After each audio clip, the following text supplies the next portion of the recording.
ನಮಸ್ತೆ TV 24 news ವಾಹಿನಿಗೆ ಸ್ವಾಗತ. ಸಿರುಗುಪ್ಪ ತಾಲೂಕಿನ ನಿಟ್ಟೂರು ಗ್ರಾಮದಲ್ಲಿ ಶ್ರೀ ಊಟಕನೂರು ಮರಿ ಬಸವಲಿಂಗ ತಾತನವರ ರಥೋತ್ಸವ ಅದ್ದೂರಿಯಾಗಿ ಜರುಗಿದೆ.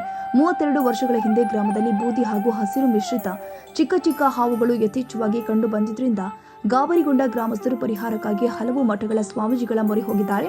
ನಿಮ್ಮ ಗ್ರಾಮಕ್ಕೆ ಮರಿ ಬಸವಲಿಂಗ ಸ್ವಾಮೀಜಿ ಅವರು ಬಂದಿದ್ದಾರೆಂದು ಅವರ ಪೂಜೆಗೆ ದೇವಸ್ಥಾನ ನಿರ್ಮಿಸುವಂತೆ ಸಲಹೆ ಕೊಟ್ಟಿದ್ದರಿಂದ ಗ್ರಾಮದ ಹಿರಿಯ ಮುಖಂಡರೆಲ್ಲ ಸೇರಿ ಶ್ರೀ ಊಟಕನೂರು ಮರಿ ಬಸವಲಿಂಗ ಸ್ವಾಮಿಯ ಗದ್ದುಗೆ ನಿರ್ಮಿಸಿ ಪೂಜೆ ಸಲ್ಲಿಸುತ್ತಾ ಬಂದಾಗಿನಿಂದ ಹಾವುಗಳು ಕಾಣುವುದು ಕಡಿಮೆಯಾಗಿದೆ ಎಂಬ ಪ್ರತೀತಿ ಇದೆ. ಕಾಲಾನಂತರ ದೇವಸ್ಥಾನ ನಿರ್ಮಿಸಿ ಮೂರ್ತಿಯನ್ನ ಪ್ರತಿಷ್ಠಾಪಿಸಿ ಪೂಜೆ ಸಲ್ಲಿಸುತ್ತಾ ಬರಲಾಗ್ತಾ ಇದ್ದು ಗ್ರಾಮದ ಸುಖ ಶಾಂತಿಯ ಪ್ರತೀಕವಾಗಿರುವ ಮರಿಬಸವ ತಾತನವರ ರಥೋತ್ಸವ ಪ್ರತಿ ವರ್ಷ ಹಂಪಿ ರಥೋತ್ಸವ ಜರುಗುವುದು ಹುಣ್ಣಿಮೆಯಂದೇ ಜರುಗಲಿದೆ. ದೇವಸ್ಥಾನದಲ್ಲಿ ಪಂಚಾಮೃತಾಭಿಷೇಕ, ಭಸ್ಮಾರ್ಚನೆ, ಬಿಲ್ವಾರ್ಚನೆಗೈದು ವಿವಿಧ ಫಲಪುಷ್ಪಗಳಿಂದ ಅಲಂಕರಿಸಿ ಮಹಾಮಂಗಳಾರತಿ ಮಾಡಿ ಪೂಜೆ ಸಲ್ಲಿಸಲಾಗಿದೆ. ಗ್ರಾಮದ ಎಲ್ಲ ಭಕ್ತಾದಿಗಳು ಕಾಯಿ, ಕರ್ಪೂರ, ಎಡೆ ನೈವೇದ್ಯ ಸಲ್ಲಿಸಿ ತಮ್ಮ ಹರಕೆಗಳನ್ನು ಅರ್ಪಿಸಿದ್ದಾರೆ. ಸಾಯಂಕಾಲದಂದು ಜರುಗಿದ ರಥೋತ್ಸವಕ್ಕೂ ಮುನ್ನ ಯುವಕರು ಬೃಹತ್ ಹಾರಗಳನ್ನು ಟ್ರ್ಯಾಕ್ಟರ್ನಲ್ಲಿ ಮೆರವಣಿಗೆ ಮೂಲಕ ತಂದು ರಥಕ್ಕೆ ಸಮರ್ಪಿಸಿದ್ರು.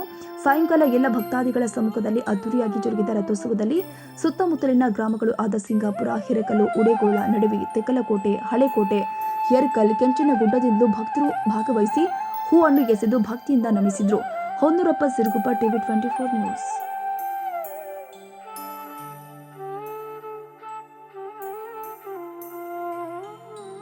ಕನ್ನಡಿಗರ ಮೆಚ್ಚಿನ ನಿಮ್ಮ ಟಿವಿ 24 ಕನ್ನಡ ನ್ಯೂಸ್ ವಾಹಿನಿ ಇದೀಗ ಟಿವಿಯಲ್ಲಿ ಲಭ್ಯ.